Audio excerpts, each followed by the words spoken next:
नमस्कार. मी संदेश चव्हाण, गोरसेना राष्ट्रीय अध्यक्ष.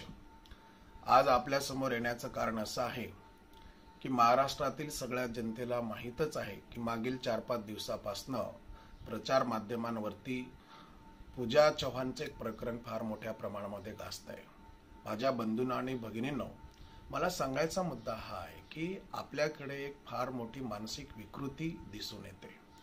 असल्या प्रकारची कुठेही काही घटना घडली तर आपल्या इथली काही लोक असल्या घटनेचा वैयक्तिक स्वार्थासाठी, वैयक्तिक मोठेपणासाठी राजकारण करीत असल्याचं निदर्शनात येते. तर ही जी काही मानसिक प्रवृत्ती आहे, राजकारण करण्याची, वैयक्तिक स्वार्थासाठी, वैयक्तिक मोठेपणा करून घेण्यासाठी असल्या प्रकरणाचा दुरुपयोग करण्याची ही जी काही मानसिक प्रवृत्ती आहे, या मानसिक प्रवृत्तीचा सर्वप्रथम मी जाहीर निषेध करतोय. माझ्या बंधूंनो आणि भगिनींनो आणि इथल्या सगळ्या जनतेला मला सांगायचं हे आहे की गोरबंजारा समाजामध्ये आतापर्यंत असल्या प्रकारच्या अनेक घटना घडलेल्या आहेत.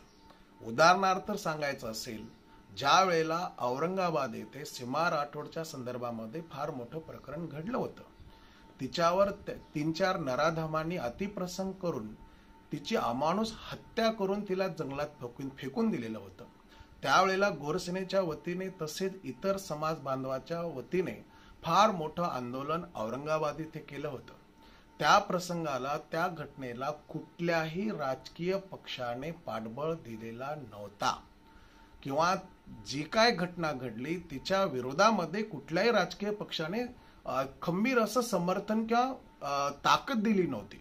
मला सांगायचं आहे की अशीच एक दुसरी घटना किनवटला सुरेखा राठोडच्या संदर्भामध्ये घडली. तिच्यावर साधारणतः सकाळी 11च्या दरम्यान काही नराधमांनी अमानुष तिच्यावर हल्ला केला, भ्याड हल्ला केला. तिला तिथे संपवण्यात आलं. त्यावेळेला देखील गोरसेनेच्या वतीने फार मोठं आंदोलन त्या ठिकाणी केल्या गेलं होतं.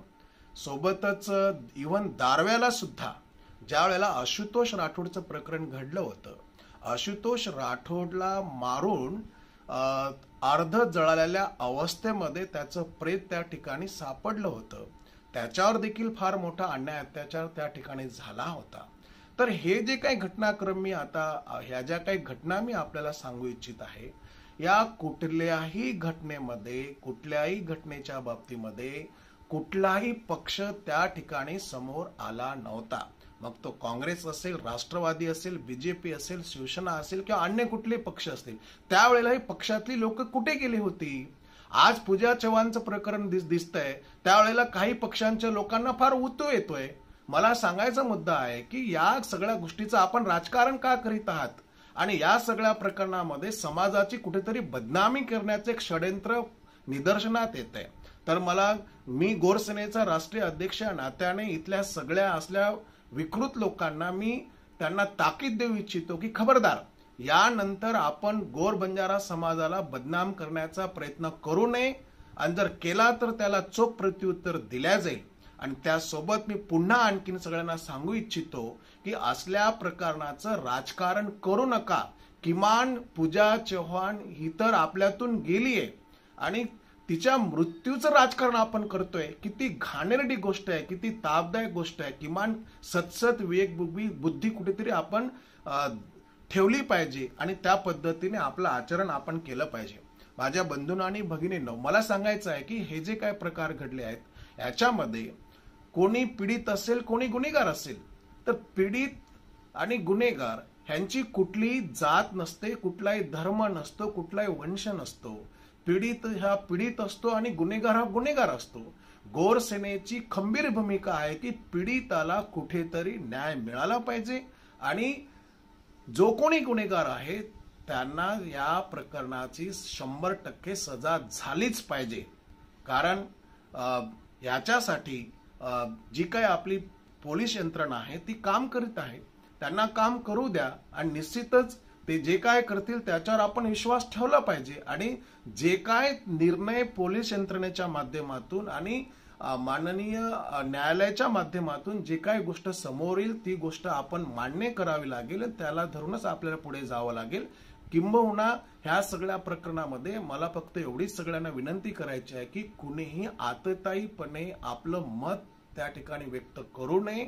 सगळ्यांनी संयम बाळगलं पाहिजे आणि जोपर्यंत ठोस सबळ पुरावे समोर येत नाही तोपर्यंत शांतता ठेवली पाहिजे. आणि जो काय निर्णय पोलीस यंत्रणेकडून येईल किंवा जो काही निर्णय न्यायालयाकडून येईल त्या निर्णयाशी आपण कुठेतरी संमत झालं पाहिजे. आणि पुन्हा एकदा इथल्या सगळ्या या राजकारणी लोकांना, या मानसिक विकृत लोकांना मला आव्हान करायचं आहे,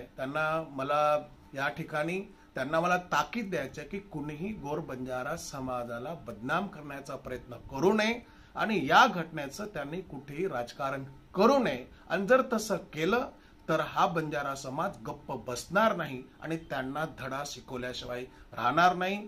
जय हिंद, जय भारत, जय महाराष्ट्र, जय सेवालाल.